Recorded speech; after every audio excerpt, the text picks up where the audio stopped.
So copy these tables, one of them complete, the other one to be filled in shortly, next to one of your graphing grids. The first graphing grid would be good.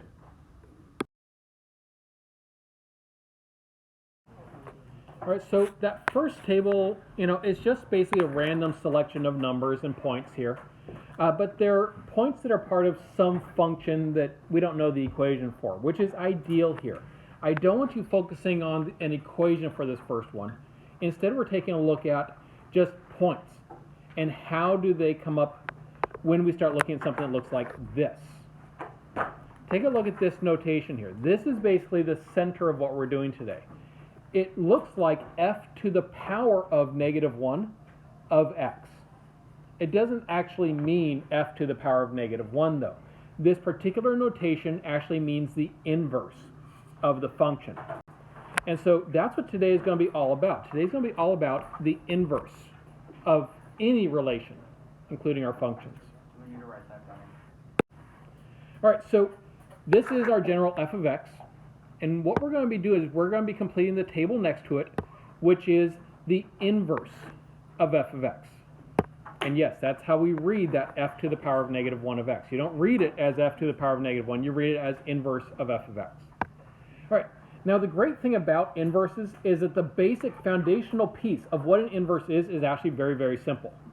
All we have to do is swap the x and y values. So like taking a look at the table here. I have that first point at -3, 9. To get the new point, the point of the inverse, I am literally going to swap the x and y values. And so instead of -3, 9, it will now be 9, -3. That is all there is to it. It's just that the process of doing this is going to come up with all sorts of rather little interesting things that crop up along the way. But basically, it's all about this idea of swapping x and y. So with that idea, go ahead and now fill in the rest of the points in the inverse table, please. And so now that we have those points, we now can start taking a look at how this sort of process would affect the graph. And so we're now going to plot these points. So I'm going to make one graph where I'm going to be graphing f of x. I'm going to go ahead and use blue dots for it, just to help differentiate. And then after I've graphed those points, I'm going to graph the inverse of f of x. I'm going to use red x's for those points. I suggest that you use either different colors or different symbols for each point because you're going to want to be able to tell the difference between each one. But please then go ahead and graph, or at least plot, the points from each of these two tables.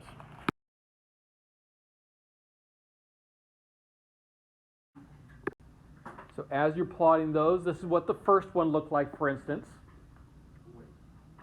And then you're plotting the second table after that.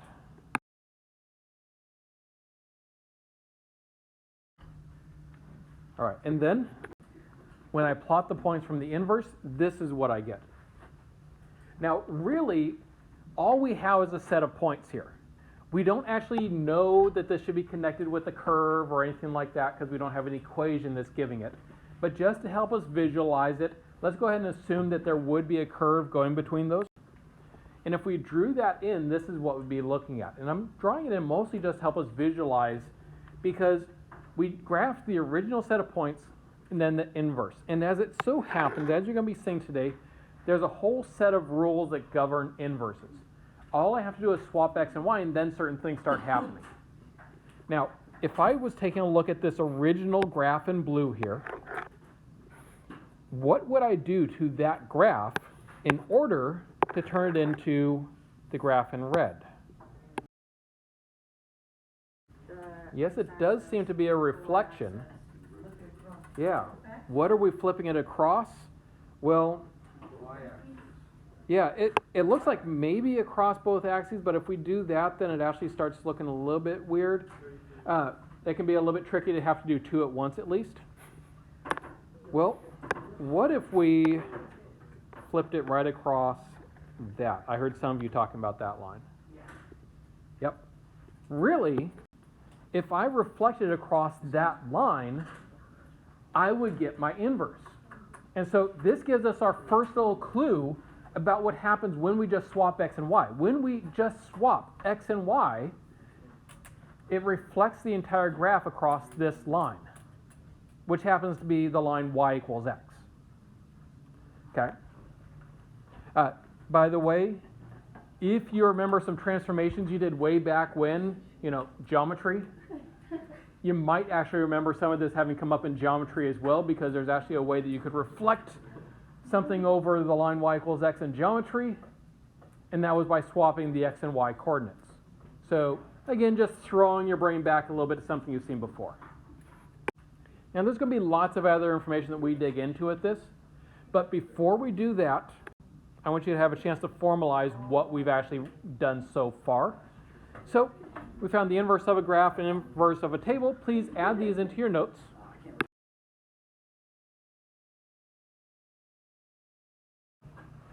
All right, now, as you're taking a look at this is stuff that we just did, of course. We started by finding the inverse table, and then we used that to find the inverse graph. So the next step, though, is going to be to find the inverse equation. What do you suppose your first step would be in finding an inverse equation? Yep.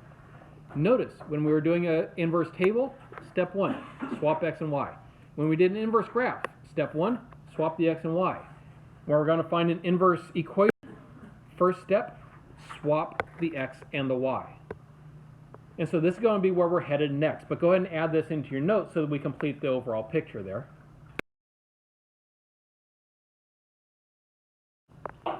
And so you'll notice here, yes, we start in the same place by swapping x and y, because that is the foundational piece of an inverse. Inverse just means swap x and y.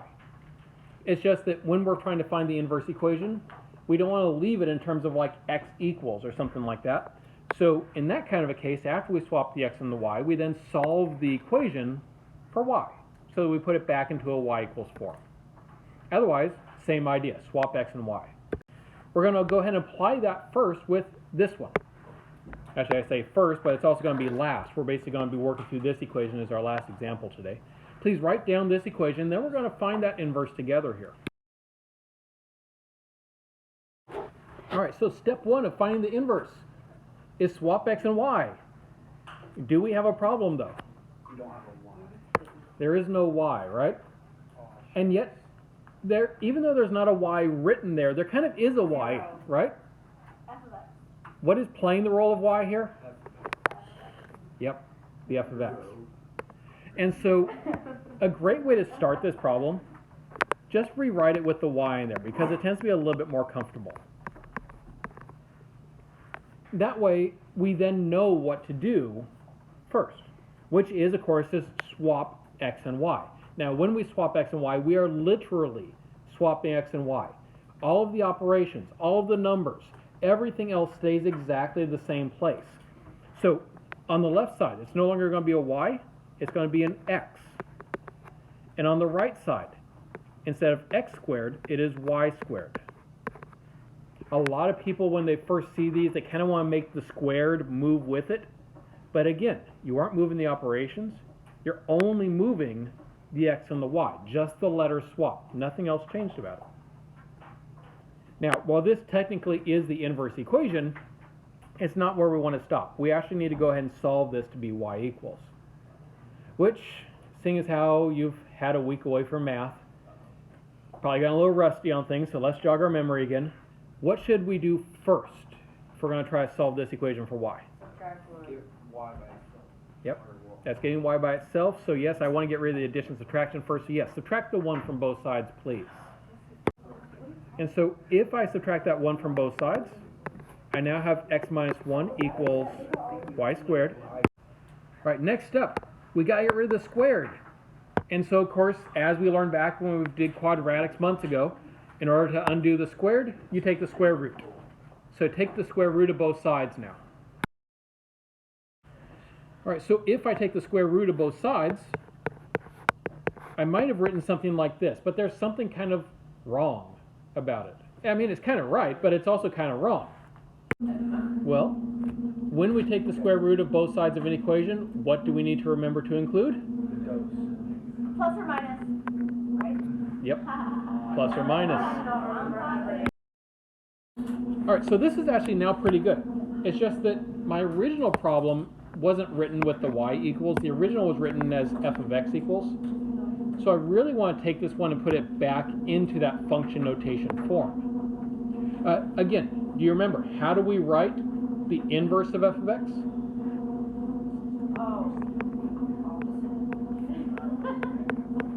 That's going to be that, like, f to the power of negative 1 of x. That's inverse.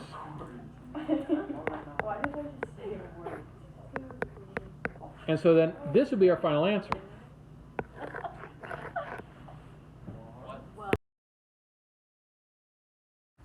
All right, next up.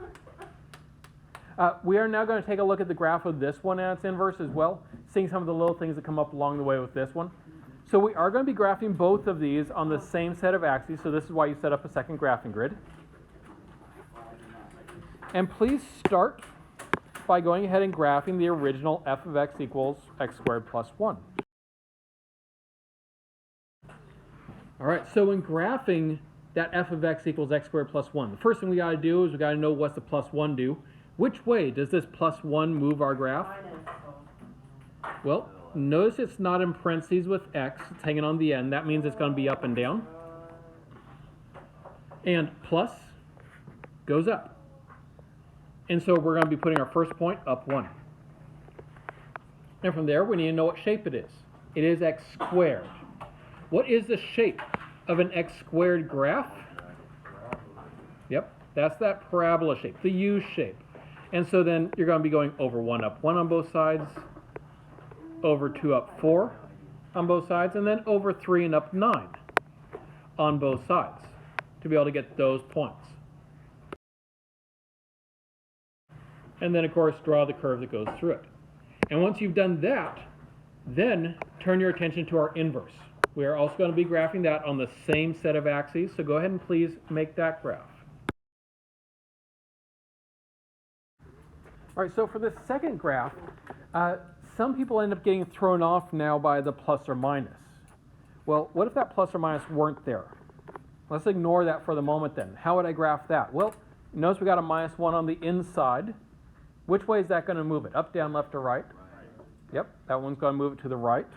So we start by going to the right one, and then I'll be graphing the square root function, which means I'm going to go over 1 up 1, and then I'm going to go over 4 and up 2, and then I'm going to go over 9 and up 3.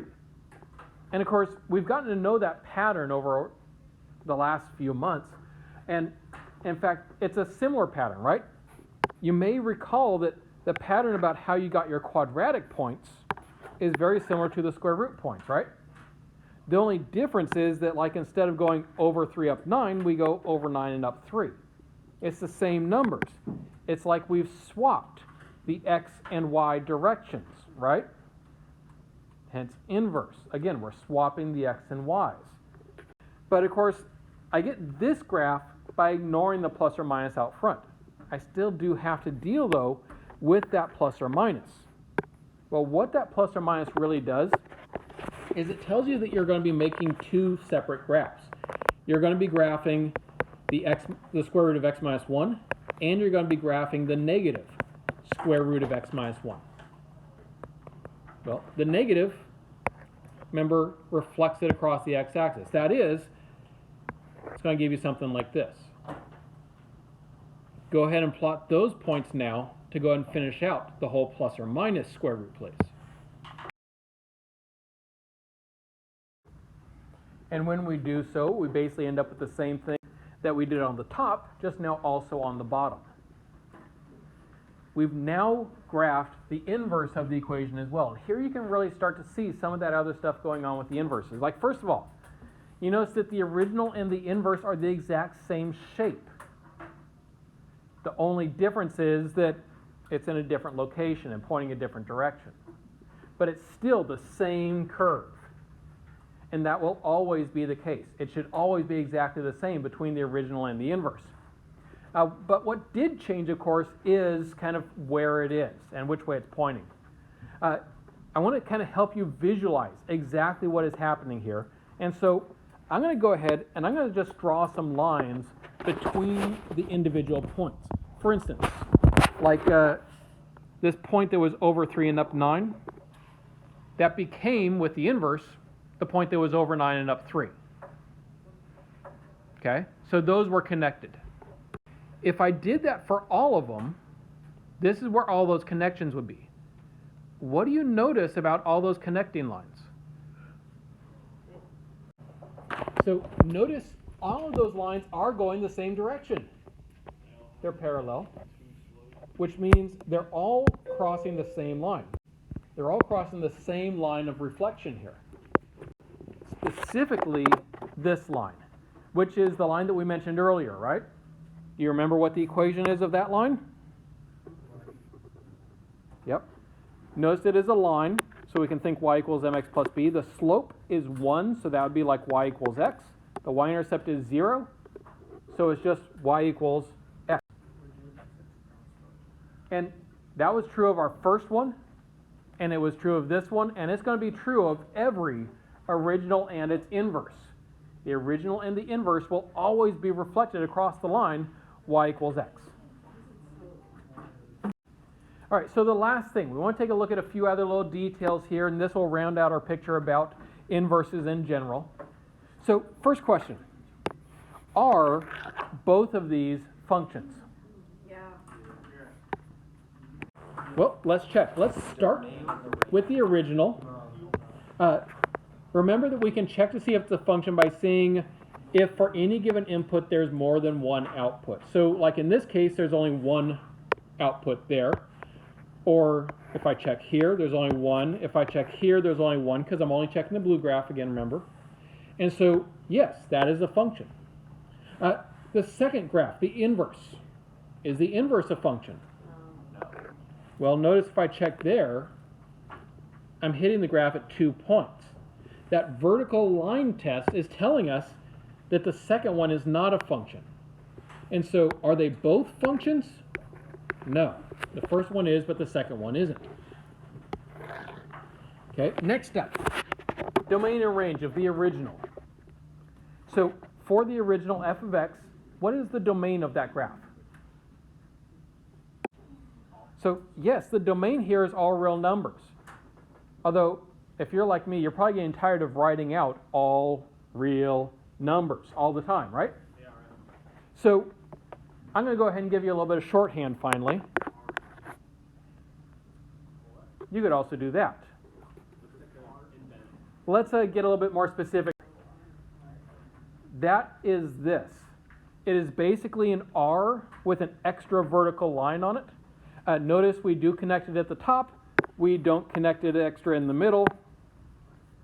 This technically means, this symbol in mathematics means the set of all real numbers. So anytime your domain is all real numbers, you can use this instead of having to write it out every single time. All right, so my original domain then is all real numbers. What is my original range? Is it all real numbers? Y is greater No. or less than 1, or greater than or equal to 1. So it is y. My y values start at 1, and yes, they go up from there. So yes, it is y is greater than or equal to 1. Good. All right, now for the inverse, our domain. Well, notice our x's start there at 1, and then they're getting bigger from there. And so it's going to be x is greater than or equal to 1. In our range, it is also all real numbers, because it goes up forever and down forever. Yep. So now that we got them, yes, notice what's similar about this. What pattern we see here. Y next fit. Notice. All real numbers move there. Switch with an X. The greater than or equal to 1 switch there. Oh, you switched back. Why? I mean, we could have predicted this, I hope, because we found the inverse, right? And what does it mean to find the inverse? Yep, we swapped the x and y, which means that since domain talks about x's and y is the range, that the domain and the range would also flip. So because they are x and y, they also switch. You notice the only little detail about them that doesn't change is that the range is always talking about y, and the range is still talking about x. Sorry, yes, the domain is still talking about x. Thank you. And so, but the greater than or equal to 1, that part swaps. Now, we covered a lot of details here. This is basically a summary of all those details. I'd like you to go ahead and please write this down now into your notes as the last thing we're doing here together.